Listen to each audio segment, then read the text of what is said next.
I am running out of the one thing that makes me actually function, and that is emotional damage. I want more emotional damage. Good evening, ladies and gentlemen. I'm Dr. Doujinshi, and welcome back to another episode of Hentai Reviews, the only series where we are slowly getting our shit together. No, I have not found the maid outfit yet. It has been a long time since I've made anything, and it is taking a long time to find anything. I just wanted to find my fucking coat. I can't find it anywhere. The maid outfit I can find, but it is covered under 10 pounds of everything. So, that'll be there in a minute. That being said, today we're going to be reviewing a series that is about 2 episodes long as of this recording, which is currently taking place on October 20... I don't remember. We're going to be talking about something with an English name, if you can believe it or not. You see, what we're reviewing today is episode 1 of Sleepless, A Midsummer Night's Dream, episode 1. You heard me right. Full English name. I did not see a Japanese translation, so I'm going by the assumption that this is the main title. That also being said, it is done by a little studio that I honestly have not heard of in the time that I've been recording. Done by a company called Shoten with a running time of 17 minutes and 11 seconds with a total of 12 categories, notable of which are maid, cream of the pie variety, and the job fair. For those of you uninitiated with what a job fair is where you put in a whole bunch of applications for your feet, hands, most of the time women with boobs, but I'm not going to judge. Everybody can have them. That also being said, most of what I can say for this series, as of episode 1, let's just get into it. Speaking on the terms of the plot of the whole thing, and I do mean plot as in paper on a written understanding of what's going on, not plot as in I watch it for the plot.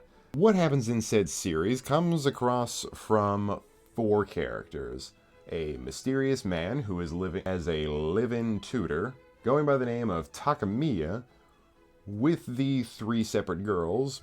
Weirdly enough, the mother and the daughter, I believe, are both going by the name Mary, because I watched through it more than once to make sure that I was getting this right.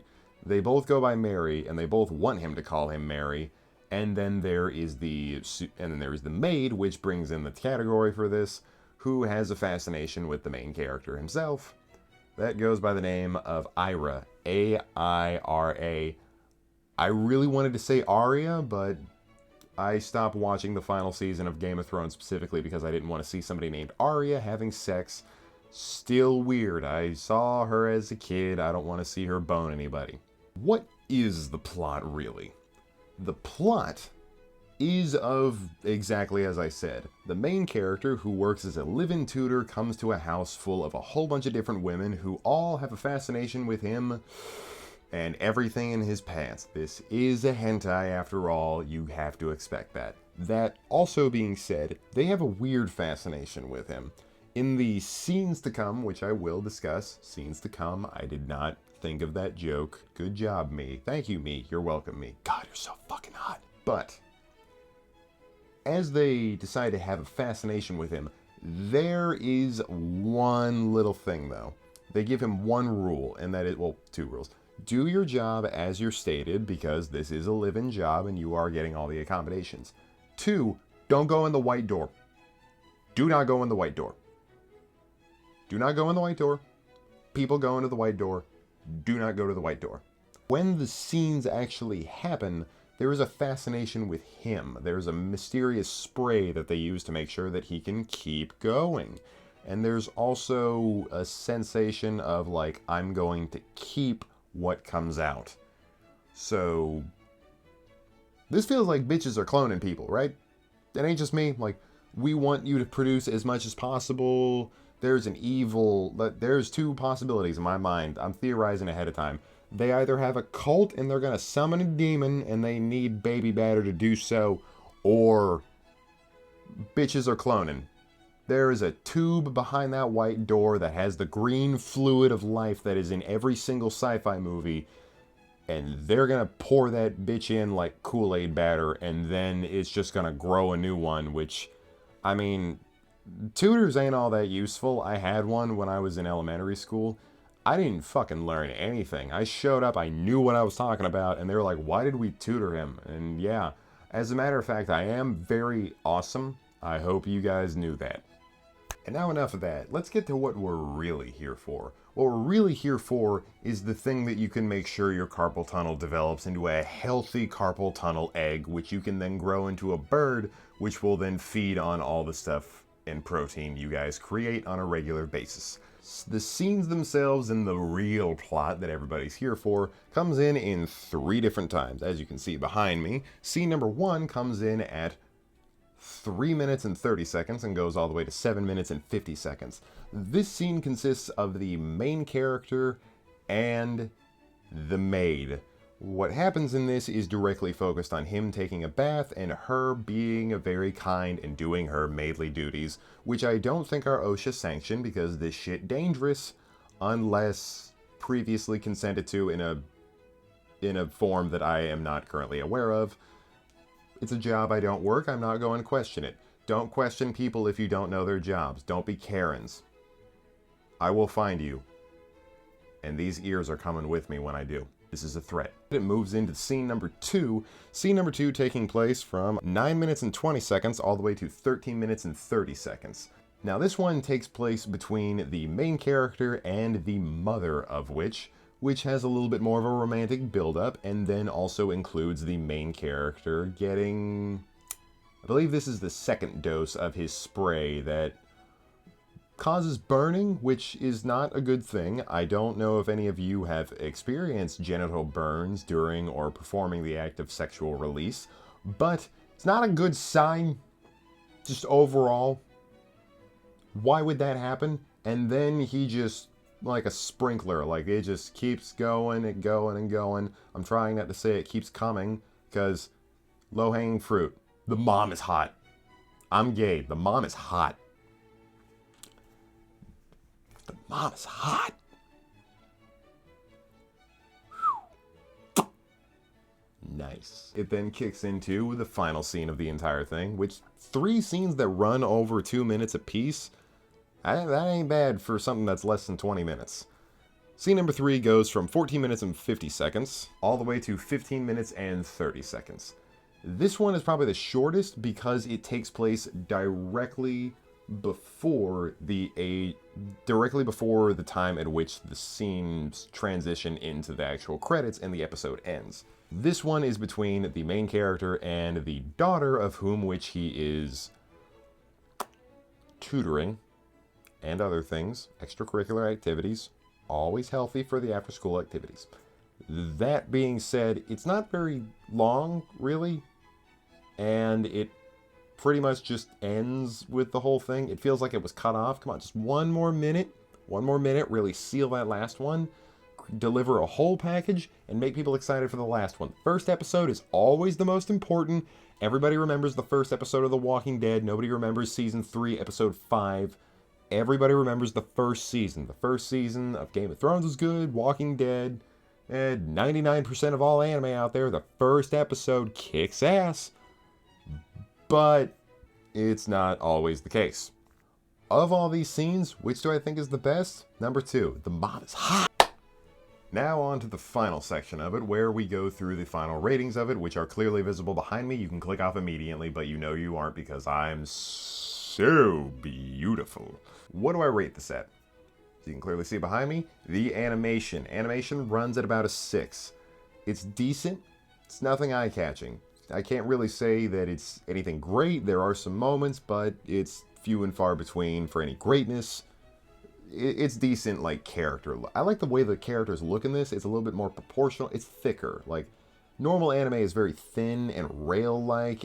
It's Twinkie, okay? There's a bunch of fucking twinks and skinny girls with proportionately large asses. The girls in this are fucking thick, and they make it look like that. That art style immediately earns a point over the fact that it's just average animation, okay? So 6. I'm sticking with that. The actual story itself. The story I gave a 7 out of 10. Now, the reason I gave it a 7 out of 10 is because it's engaging. There's a little bit of mystery going on that's not necessarily great, but it does draw you in because there is a lot of sex in this. Hentai has a lot of sex. Who would have guessed? But the reason I like this more than like average like porno parody plots is the fact that it has an engaging idea. It's the white door. Don't go into the white door. These girls want something to do with your genetics. So it pushes itself into just a little bit more of a mystery that draws you in for the fact that it can draw you in, which is legitimately useful to me. Like, I actually care besides the fact that my pants are down. Like, that's why I'm there. Finally, the actual plot itself. What did I think of that? Well, the plot in this is decent. There are similarities between the actual scenes that go on. It's a 7, by the way. The scenes that actually go on are just... They're solid in the fact that they are actually good, and they stick around to be good. Like, there's a little bit of time. Even the final scene, short as it is, feels like it's a bit longer than you'd mostly get if they were to pull that joke. It would normally be like 10 seconds. You'd see the girl naked, the guy going crazy, and then it would move on to the next one like it didn't happen. That doesn't happen here. It's a little bit of an actual show that pushes it towards what you'd want for the next one. If you were still going strong, you would immediately turn on the second episode, because you would want to see where this goes, because you were involved with the fact that there's a white door that nobody knows what's behind, and they're definitely milking him for something. But the plot itself has similarities between them, given the fact that it adds mystery to what's going on. The actual, like, sex and everything that's going on is drawn in for the fact that these characters have similarities between how they're having sex and how they move and how there's a unit of understanding between all of them. It's thematically good. It's not my personal, like, tags and kinks and all that, but it's respected for how it's done. Does that make any sense? Okay, let's just move on. Final ratings for it, as you can clearly see, is a full 7 out of 10. Now, when I say 7 out of 10, a lot of people will assume a 7 out of 10 is average, because a lot of people go by the American grading system, where 7 out of 10 equals a 70 out of 100, which is a D. I do not do that. This is something that I would honestly watch once or twice again. 5 out of 10s are average. There's nothing really there. And average, I honestly think, is worse than, like, lower numbers, because lower numbers have a dumbness to them that makes you want to come back more. It's the idea that The Room is a bad movie, but you will watch it more than once. And the fact that Eric Bana's The Hulk from 2003 is an okay movie that you probably won't come back to unless you have PTSD from it, like I do, where you come back to it all the time because you were raised with it. Now, the idea that it's a 7 out of 10 means that this is a perfect quality first episode. It is just good enough to make me interested in the next episode, which can be one of two things. There's two different ways sequels are made. Sequels are made in, we changed up the formula too early and people don't like it anymore. Possible. Or we improved on it and then we made it better by improving what people liked about the first one.